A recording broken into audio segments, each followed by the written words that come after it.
તો hello family, કેમ છો? તો અમને છે ને સાળંગપુરમાં મારા ફેન ફોલોવર બધા મળી ગયા છે. જો તમે બધા મારા વિડીયો જોવો છો? તો લાઈક કરો છો ને?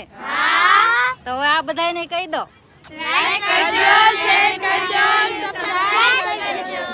તો હેલો ફેમિલી, કેમ છો? જય માતાજી, જય દ્વારકાધીશ. તો જો અમે આવી ગયા સાળંગપુર. તમે પણ કરી લો દાદાના દર્શન. હા, ઢેંગુ ક્યાં ગઈ? અને જ્યાં ગાર્ડનમાં બી ગયા. શું કરે છે? રમવું નથી? કાવું રમવું નથી? જો હનુમાન દાદાની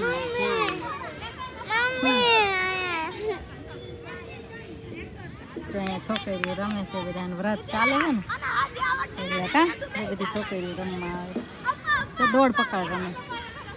હે કઈ ટીંગુ રમવું નથી? તમારી બેન રમવું નથી? તો કેવો તડકો નીકળ્યો છો. મસ્ત તડકો. વરસાદ આવશે પણ તડકો આવી ગયો અચાનક. આમ વાદળ છે પાછા, આમ તડકો છે ને આમ વાદળ છે. અને ઓલું બે ક્યાં વહી ગયું? આમ રમેશ દોડ પકડ રમવાની મજા આવી ગઈ. જો થાકી ગઈ કે પગ દુખવા માંડે. આ કાવું બેચારી પકડી નથી શકતી અને તું પકડી લેશ. આપણે કેવું સારું કા, થોડાક દે સાળંગપુર કા વચ્ચે આવો ને તાર એટલે વિડીયો તો બનાવ્યો એકદમ આ વિડીયો બનાવ્યો હતો. મારે તો કેવું હારામ હારું. જો આમ સાસે રહ્યું ને આમ પીએ રહ્યું. વૈષ્ણવ આવે દાદાનું ધામ એટલે મને તો બહુ મજા આવે. હું કેટલી ભાગ્યશાળી છું કે મારે બાજુમાં દાદાનું ધામ આવે.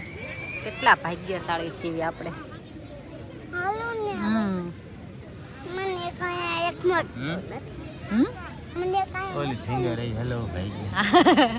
એવું આ છે ને બધું પબ્લિક આવે ને તો કે તમારા ફોટા પાડો. ઘરે જવું જ કરે નખરા. હે કાવું ઘરે જવું હે?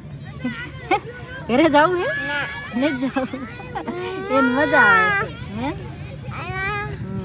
છે. આ જો બ્લોગ ઉતારું. બ્લોગ ઉતારી નાખો તો સારો. સાળંગપુરના જ કોક છોકરા લાગે.